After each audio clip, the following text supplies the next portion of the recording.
Alright, this is part 2, as unfortunately the other video I think just got a little too long. I might just cut each video short for the sake of I don't want to make a long enough video and it doesn't upload. So yeah, this is part 2. As you can see where I left off, I'm still doing the pumpkins. I'm going to add a very broad outline to the outside of all of these, of the outside of the drawing. Right now I'm going to focus more on the stalk and actual fruit of this drawing.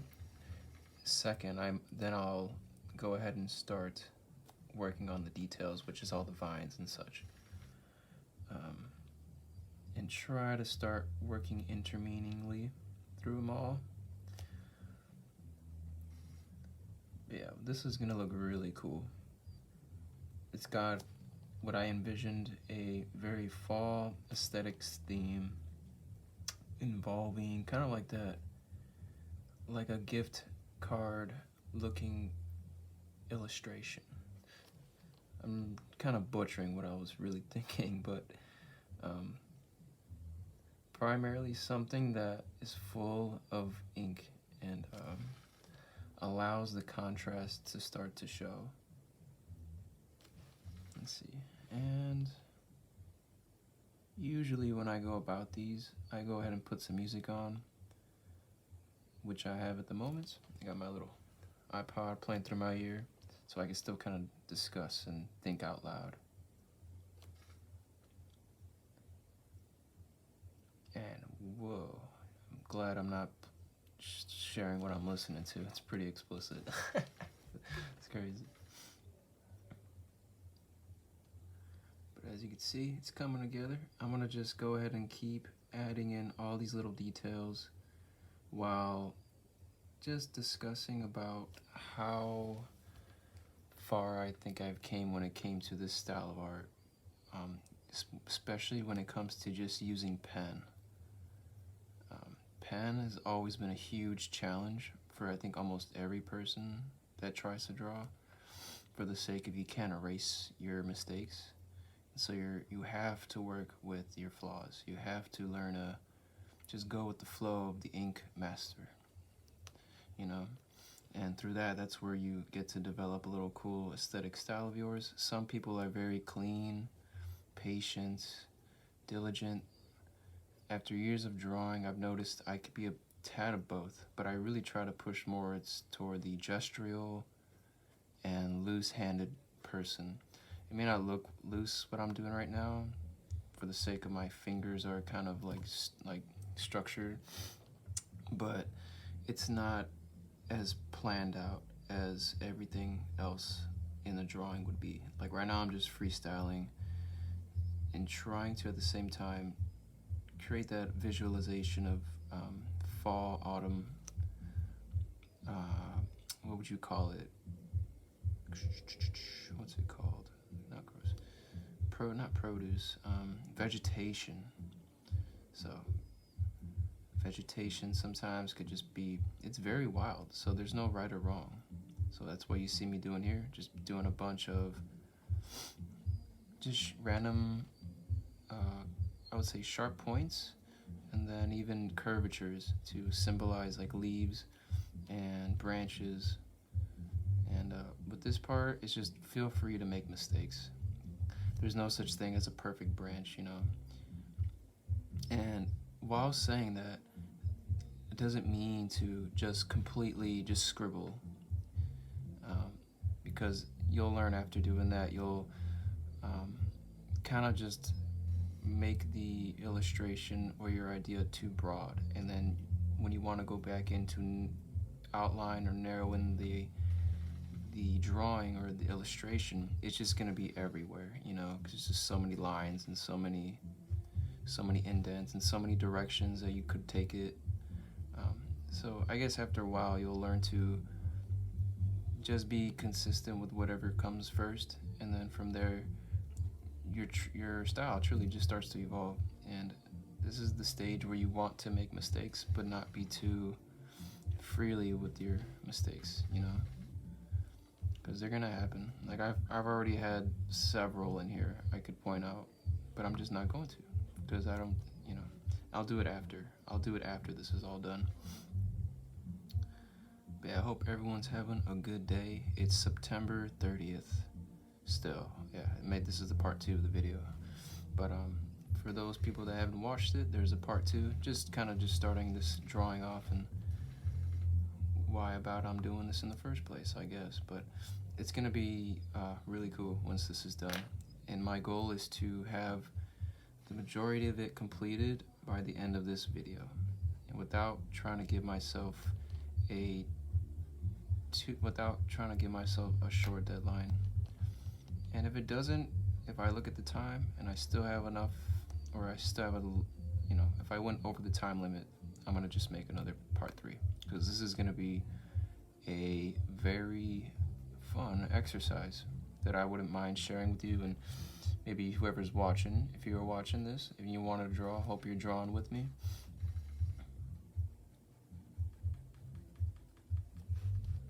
And so right now I haven't really mentioned it, but I'm adding in basically shading, shadows, some values. These values are gonna create more depth into the picture, as well as contrast. This is probably one of the funnest parts in drawing for me, because there is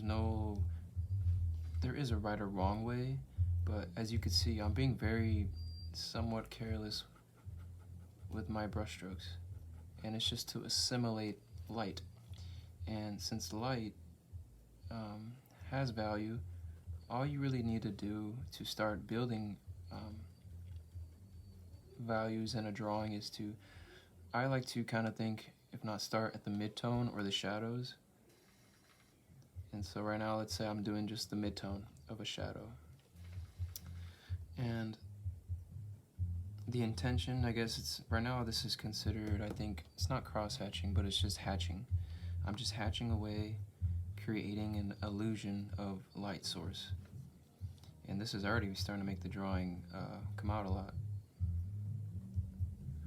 And since these are pumpkins, I should just have a lot of fun with them. Like, as in, it's so easy to be very intricate with your drawings. You know, I'm gonna just start, right now this is the part where I'm gonna just start adding in little pieces, you know, that I didn't expect to add before, because I just starting to feel a lot more confident in the direction this is all going.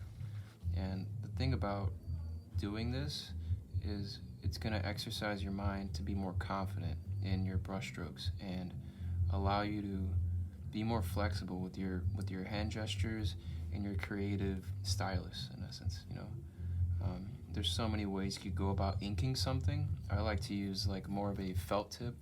This, I'm a bad example right now. You probably can't even see the tip of this thing. It's so blunt. I've been using it for several years now.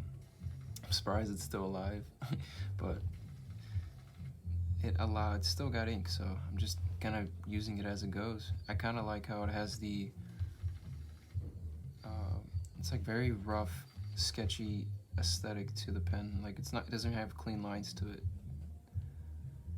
And that's what I want, because when it's too clean of a line, that's where I struggle even. Like, just making things look too precise can sometimes ruin a drawing.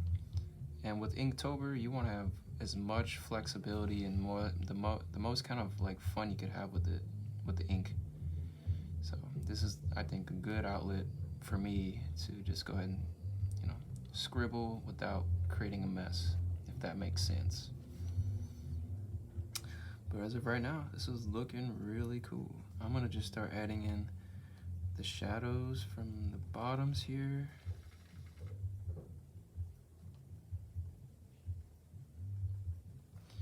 You know, I never really tried watercoloring, but this looks like a piece that would be fun to use watercolor on, or some markers. I think I might do that. Sometimes you just have such a good ink drawing, you just don't want to mess it up, you know? I think this is heading that direction. And as you can see, the entirety is basically done. It's just now a matter of adding depth and some some just the details in essence.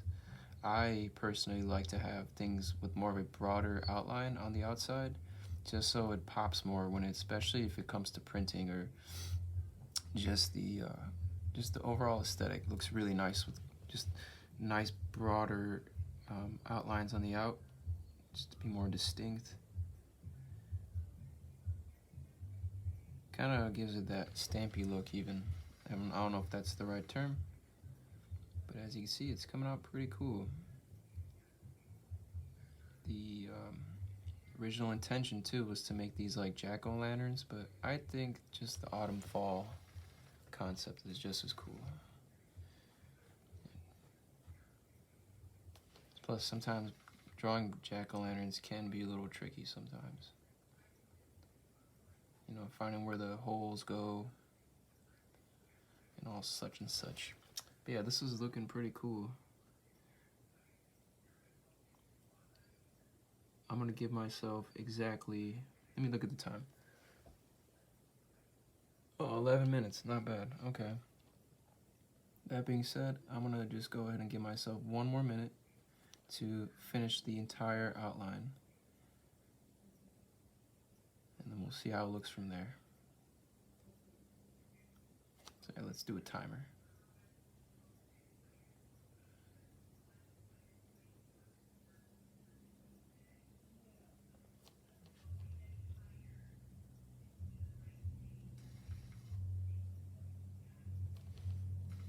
Curious if you could hear my other camera. It's like going back and forth with the adjustments.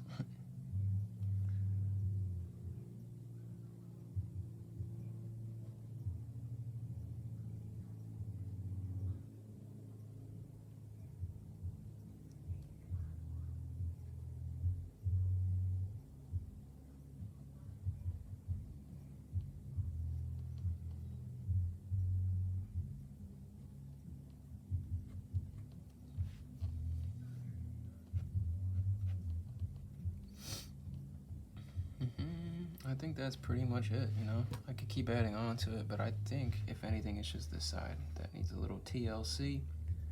But with that being said, this was a fun exercise, and feel free to check out my website at shreddinkk.com.